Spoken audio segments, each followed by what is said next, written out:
उत्सव कुमार आप सभी का आपके अपने YouTube चैनल उत्सव मैथ्स में स्वागत करता हूं।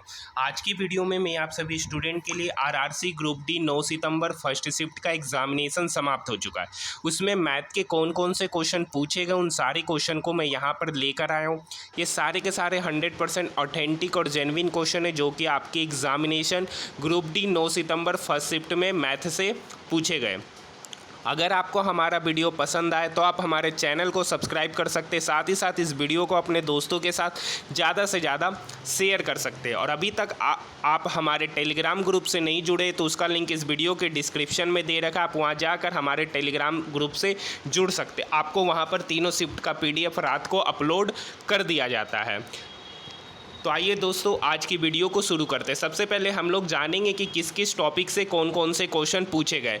तो हर एक टॉपिक से आपके एग्जामिनेशन में क्वेश्चन पूछा गया, जिसमें आपका टाइम एंड वर्क से भी आपके एग्जामिनेशन में क्वेश्चन थे, रेशियो एंड प्रपोर्शन से क्वेश्चन थे, SI CI से आपके एग्जामिनेशन में क्वेश्चन थे, ज्योमेट्री से आपके एग्जामिनेशन में दो पैरेलल लाइन दे रखा, उसको तिर्यक छेदी रेखा काटती है तो एंगल से संबंधित क्वेश्चन आपके एग्जामिनेशन में पूछे गए हैं।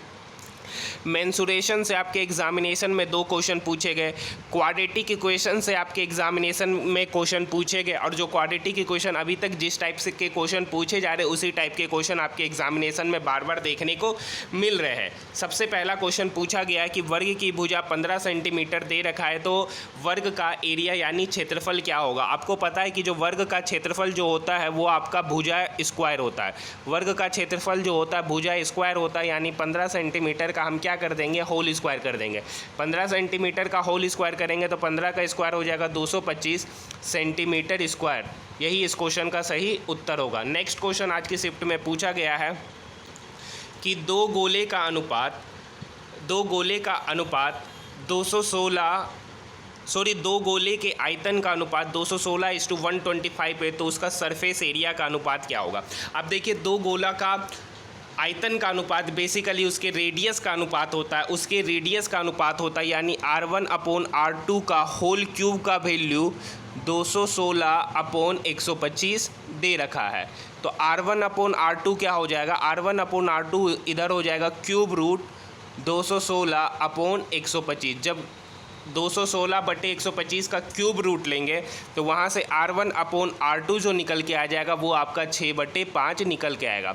सरफेस एरिया का अनुपात जो होगा वो उसके रेडियस का स्क्वायर का अनुपात होगा, तो 6/5 का हम लोग क्या कर लेंगे, होल स्क्वायर कर देंगे। तो छक्का का 36 और 5 का स्क्वायर 25, यानी उनका जो पृष्ठीय क्षेत्रफल यानी उस दो गोले के पृष्ठीय क्षेत्रफल का अनुपात क्या निकल के आएगा, 36:25 निकल के आएगा। क्योंकि आयतन का जो फॉर्मूला होता है वो 4/3 पाई RQ होता है, नीचे भी 4/3 पाई RQ होगा। तो 4/3 पाई क्या हो जाएगा, कट जाएगा। बेसिकली उसके रेडियस का क्यूब का अनुपात होता है आयतन। आते हैं नेक्स्ट क्वेश्चन की ओर। एक क्वेश्चन पूछा गया 0.4 और 3.6 का तृतीय अनुपात क्या होगा। 0.4 और 3.6 का तृतीय अनुपात क्या होगा। तो इस क्वेश्चन को मैं आपको हर बार बता चुका हूं कि तृतीय अनुपात, मध्य अनुपात, चतुर्था अनुपात से क्वेश्चन आपके एग्जामिनेशन में पूछे जा रहे हैं। तो यहाँ पर क्वेश्चन 0.4/3.6 बराबर 3.6/x। यहाँ से डेसिमल, ये डेसिमल हटा, ये 4 इस 36 को काटेगा 9 बार में। 3.6 को हम 9 से क्या कर देंगे, गुना कर देंगे। 9 छक 54 का 4 बाकी 5, 9 तिया 27 और 5 32। यानी जब हम 3.6 को 9 से गुना करेंगे तो x का वैल्यू जो निकल के आएगा वो आपका 32.4 निकल कर आएगा, जो इस क्वेश्चन का सही उत्तर होगा। लेकिन यहाँ तक बात समझ में आई। आइए नेक्स्ट क्वेश्चन की ओर बढ़ते हैं।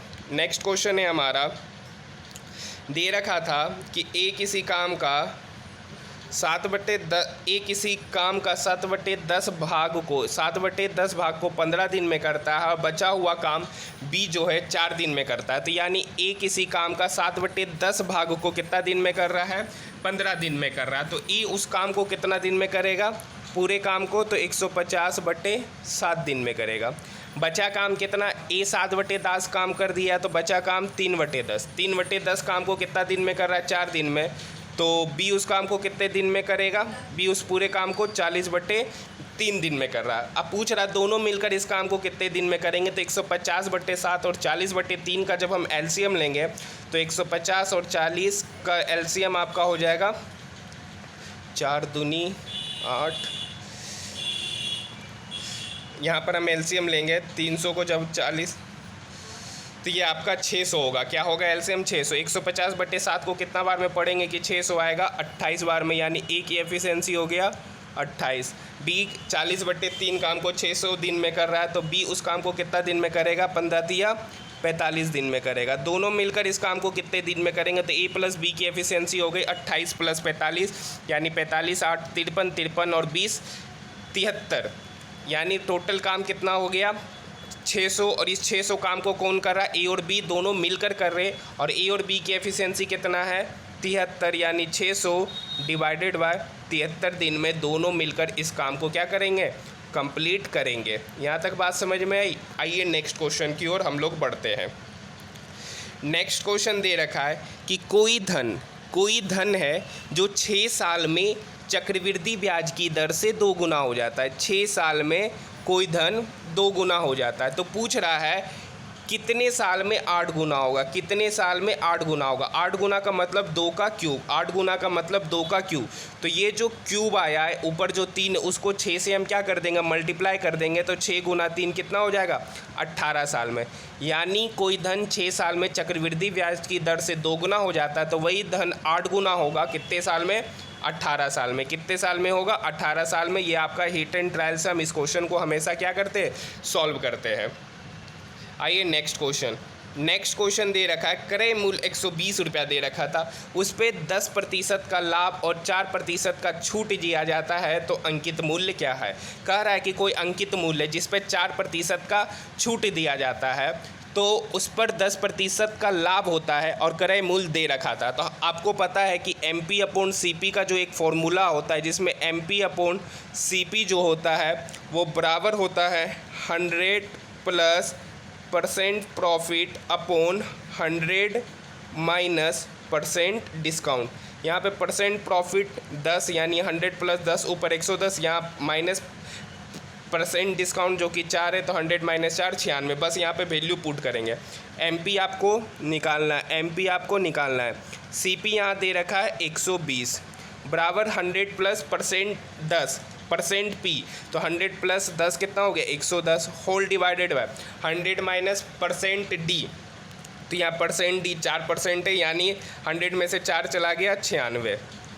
अब ये कटेगा 24 चौक 96, 24 पचे 120। अब ये ऊपर वाला को काटेगा 2 दूनी 4, 2 पचे 10, 2 पचे 10। ऊपर हो गया ये 5 55 के तरफ जाके मल्टीप्लाई करेगा, तो 55 × 5 करेंगे तो 5 25 का 5, बाकी 2 पचे 25 और 2 27, 275/2, यानी जो MP जो था वो आपका 275/2 रुपया था। इसको काटेंगे तो कटेगा 2 एकम 2, 2 तिया 6, 1 2 सती 14, 2 पचे 10, यानी MP जो आपका निकल के आया गया वो आपका 137.5 रुपया निकल कर आया है, जो इस क्वेश्चन का सही उत्तर होगा। आइए नेक्स्ट क्वेश्चन की ओर हम लोग बढ़ते हैं। एक क्वेश्चन पूछा गया 24, 32, 72, 96 का एलसीएम पूछा है। एलसीएम और एचसीएफ से आपके एग्जामिनेशन में आज 2 क्वेश्चन पूछे गए। एक आपका रेशियो एंड प्रोपोर्शन से भी आपके एग्जामिनेशन में क्वेश्चन पूछे गए हैं। तो 24, 32, 72, 76, 72 और 96 का एलसीएम निकाल लेंगे, तो यहाँ 2 से लगाएंगे इसको, तो इसको निकालते हैं, तो यहाँ 2 से जब हम इसको लगाएंगे तो ये 2 12 16, इधर हो गया 36 और इधर हो गया 48। फिर 2 से हम लगाएंगे, 2 छक 12, 2 8 16, यहाँ से 18 और यहाँ से 24।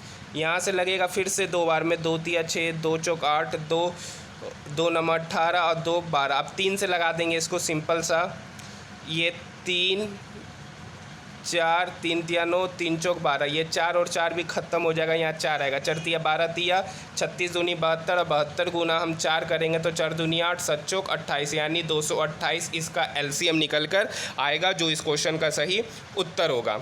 नेक्स्ट बात करते हैं, एक आपका औसत चाल से क्वेश्चन पूछा था। जो औसत चाल का जो फॉर्मूला होता है वो 2xy/x+y, डायरेक्ट इसी से क्वेश्चन पूछा था। यहाँ से यहाँ जा रहा है इस स्पीड से, यहाँ से यहाँ आ रहा है इस स्पीड से, तो उसका औसत चाल पूछा था। तो इस फॉर्मूला को लगा के हम क्वेश्चन को क्या कर लेंगे, सॉल्व कर लेंगे। चतुर्भुज से एक क्वेश्चन पूछे गए, तिर्यक रेखा से प्रश्न पूछा गया, द्विघात समीकरण से क्वेश्चन पूछा गया। एक क्वेश्चन पूछा गया कि कोई व्यक्ति है जो इतना क्वेश्चन सही होने पर इतना मार्क्स काट लिए जाते हैं, तो आपको इतना मार्क्स आता है। इस टाइप के भी क्वेश्चन आपके एग्जामिनेशन में देखने को मिले हैं। मुझे आज बहुत कम ही फर्स्ट शिफ्ट के क्वेश्चन मिले। अगर आपको याद है तो आप मुझे कमेंट सेक्शन में ज़रूर बताइए कि मैथ के कौन कौन से क्वेश्चन पूछे गए, ताकि सेकेंड या थर्ड शिफ्ट का जो मैं मैथ का एनालिसिस ला सकूँ, उसमें मैं आपके लिए ये सभी क्वेश्चन को डाल सकूँगा, फर्स्ट शिफ्ट के क्वेश्चन को। तो आज के लिए इतना ही, धन्यवाद।